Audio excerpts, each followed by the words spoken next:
I grew up broken, but I returned unbreakable. I used to believe that childhood was supposed to be beautiful. People said it was a time of joy, of laughter, of innocence. But mine wasn't. My childhood was filled with bruises you couldn't see. Not on my skin, but deep in my heart. From the moment I started school, I was the kid nobody wanted. I didn't know how to defend myself. I didn't know how to speak up. I didn't even know why people hated me. But they did. I remember walking into class, hoping that maybe today would be different.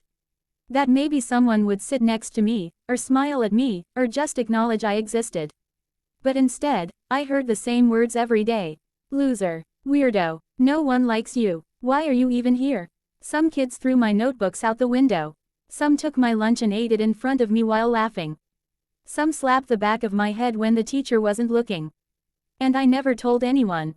Because the few times I tried, adults simply said, just ignore them. Boys will be boys. You're sensitive. So I learned to stay quiet. I learned to hide my tears. I learned to pretend I was okay.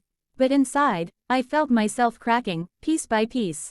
I remember winter nights when I sat by the window, watching other families walking together, laughing, hugging.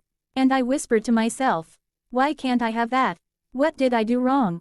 Nobody answered. The night was silent, but my heart screamed. One afternoon, when I was 11, a group of older kids cornered me behind the school. They pushed me around like a toy, laughing. One of them whispered, you'll never be anything. You're born to be a nobody. Then they walked away, and I sat in the dirt, staring at my trembling hands. That was the first time I felt something inside me shift. Not fully, just a spark, a small flame of anger.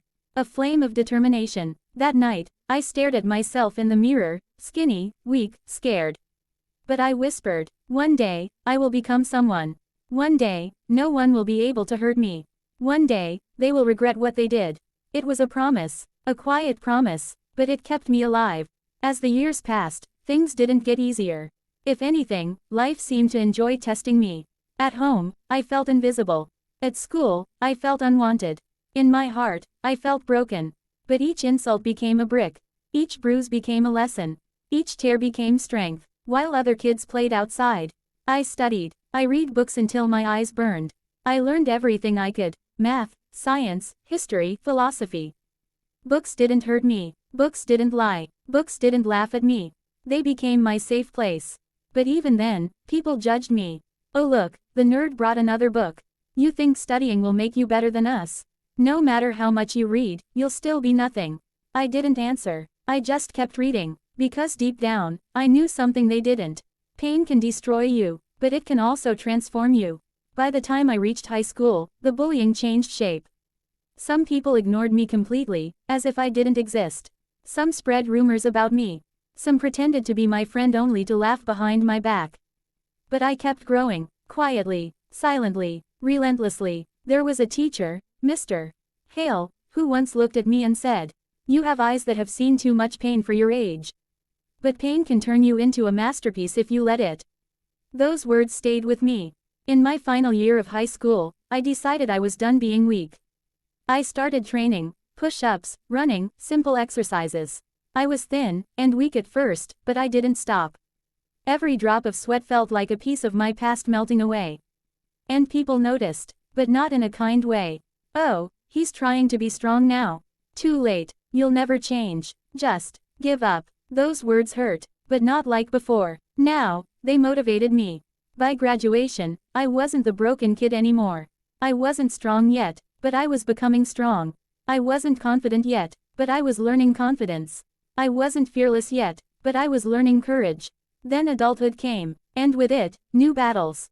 Money was tight. I worked part-time jobs, cleaning floors, carrying boxes, washing dishes. I slept in a small room with peeling wallpaper and a mattress that sank in the middle. Sometimes I ate once a day. Sometimes not at all, but I refused to give up. Every night, I studied online courses. I learned about business, psychology, communication, marketing. While others partied, I sacrificed. While others slept, I planned. While others laughed at me, I built the foundation of my future. People said, you work too much. You're crazy. You'll burn out. This won't lead anywhere. But I remembered my promise. One day, I applied for a job I didn't feel ready for. When the interviewer asked, why should we hire you? I looked straight at him and said, because pain taught me how to survive. And survival taught me how to work. He hired me on the spot. In that company, I worked harder than anyone. I was the first to arrive and the last to leave. I asked questions, learned, improved, grew. And soon, I wasn't just an employee.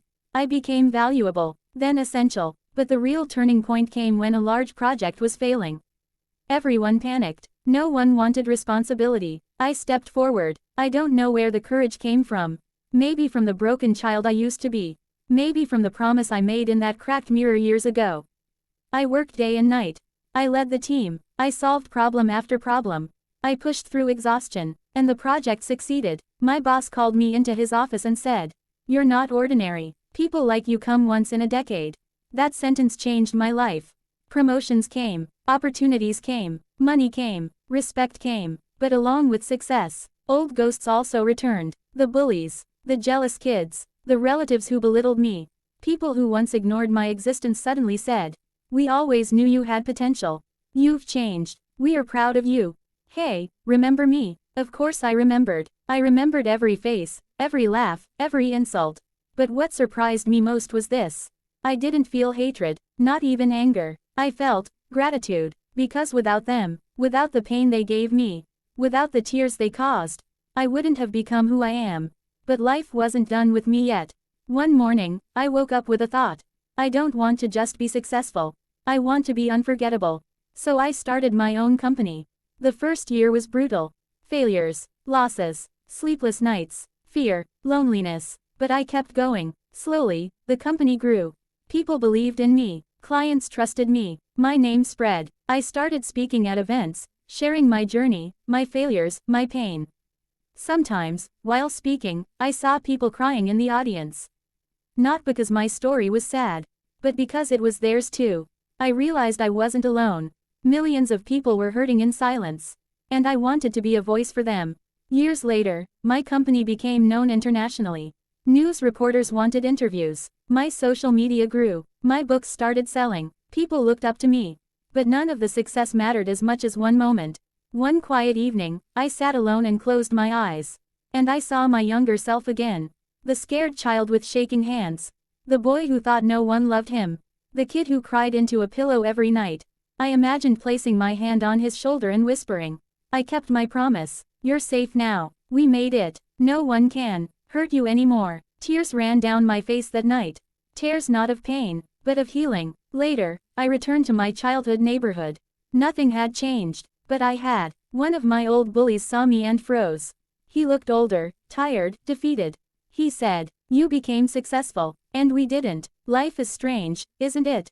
I looked at him quietly and answered, "Life didn't break me, it built me." He lowered his head, and in that moment, I realized, my victory was never about revenge. My victory was becoming the person I needed when I was young. My victory was proving to myself that I was meant for more. My victory was healing what others tried to destroy. Today, when people ask me, "How did you become who you are?" I smile and say, "I didn't choose the pain. But I chose what to do with it." Pain made me kinder. Pain made me stronger. Pain made me unstoppable. If you're listening to this story today, if you're hurting, broken, tired, or alone, I want you to know this. You are not weak. You are not worthless. You are not forgotten. You are becoming. One day, you will look back and say, "The pain that tried to destroy me became the reason I rose."